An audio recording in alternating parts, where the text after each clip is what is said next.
Reference types in C# are types created from class definitions, like the gradebook that we created in the second module of this course.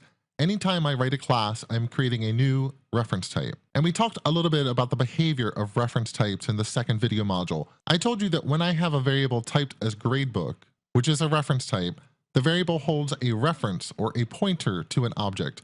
What's inside the variable is literally an address that tells the runtime where to find the object in memory. And I can have multiple variables all pointing to the exact same object instance, and I can have multiple objects, and I can have multiple variables pointing to all different objects. I can even take a variable and reassign the object it is referencing so it points to a new object, a different object than what it started with. Let's do some more experiments in Visual Studio to see how this works. Let's pick up in the grade solution that we were working on in the last two modules. And I want to do a few different experiments with a grade book. And before I start, what I want to do is temporarily comment out this code so that this code doesn't execute. And there's a couple different ways to comment out these multiple lines. One is I could go to the edit menu. I can select this command comment selection. That will comment out each line of code that I have selected with the cursor. And there's a hotkey combination that you can use to do that. Control K, Control C. I'll select this option. And now if I run the program, nothing will happen because I don't really have any substantial code inside of my main method. It's just going to start and exit, and the program's done. And that's thanks to this single line comment, which is a // Anywhere you put a // you can add text, or you can comment out code, or you can have a note about something that is in your code. Another way to do this would be to make it a multi-line comment. So first I'm going to uncomment the selection, which is Control K U. You can also get to that command from the Edit Advanced menu. And now I'm going to use a /*. This is a multi-line comment in C#. Everything after /* is going to be commented out and not execute until I put in a */ to end that comment. So now that we have that code marked to not execute, let me go into the gradebook itself. And I want to give the gradebook the ability to have a name so I can identify gradebooks with some friendly identifier.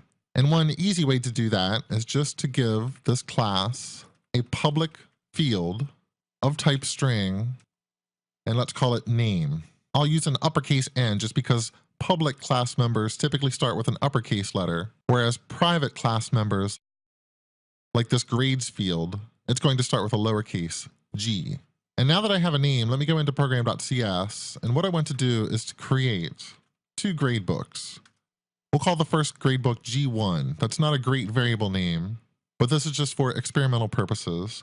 I typically want to have a more descriptive name, and then let's create a second variable, G2, and give it a copy of what is in G1. Because gradebook is a class and it's a reference type, the value that is inside of that G1 variable is going to be a pointer. So I'm copying that pointer from G1 into G2.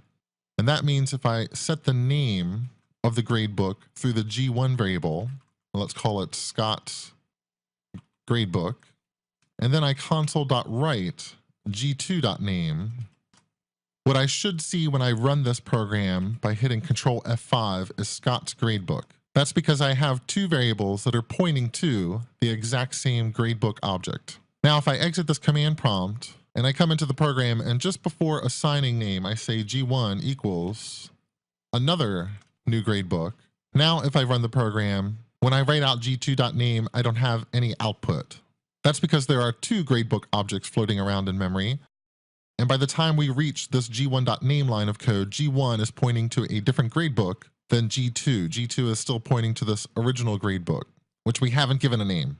Now, one way to do these types of experiments is just to write some code inside of a console application and run the program and look at the output. That can be useful, and it's a good way to learn C# and some of the topics like we're talking about now, reference types, how do they behave? But an even better way to do this, I think, is to use unit tests.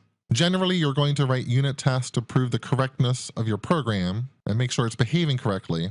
But when I'm learning a topic, like a new library or a new API or a new language, I find unit tests to be an invaluable way to create some experiments and test some hypotheses and see if my understanding of a particular behavior is correct. Since we already have a unit testing project that we created in the last module, grades.tests, let's take advantage of that and put some code inside of here that is really code that you can use to test yourself and experiment with the language. I'm going to add a a new folder to this test project, and I will give it the name types. And I can place all of the C# code related to my experiments with reference types inside of this folder, as well as other types that we're going to be creating. So inside of here, let me add a class, and let's just call this reference type tests. I'll click add. Visual Studio will add a class for me. Remember, I want to make this a public class, and I want to give this class the attribute test class, which means I need to bring in the namespace, which is Microsoft.visualstudio.testtools.unittesting. Anytime this light bulb appears, you can open up that light bulb by pressing Control and period. That's really handy if you want to keep your hands on the keyboard and not use the mouse to select the light bulb. I'm going to press Control period. I'm going to select the first option here by just pressing Enter, which is to add that namespace to the top of the file for me. And now I can write a test method. So first, the attribute test method, and this will be a public void returning method. Let's call it variables hold a reference. And now let me go back to program.cs, select this code that I have here and cut it out, come back into my tests and paste it in. And really what I want to do in this test is just some experiments. And my first experiment will be, I want to instantiate a new gradebook. I want to have two variables that I think are pointing to the same gradebook. So I will set the name through one variable, G1, and then I want to make an assertion. I want to assert that the following two things are equal. I want to assert that G1's name, which I just set, is the same as G2's name, because G2 is pointing to the same object. And when I look at G2.name, I will see that the name has been set by that previous line of code. And now back in the program, I just want to clean things up a little bit. So let's get rid of our console.write line here. And let me get rid of the comments so that we put our program back in a correct state.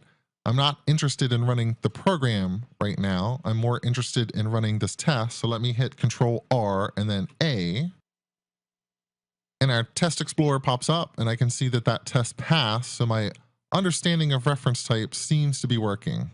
Now what you can do inside of this test project is do different experiments with different variables and write some assertions based on what you believe should happen, and then run the test to see if your beliefs are true. We'll continue writing some tests throughout the rest of this module also.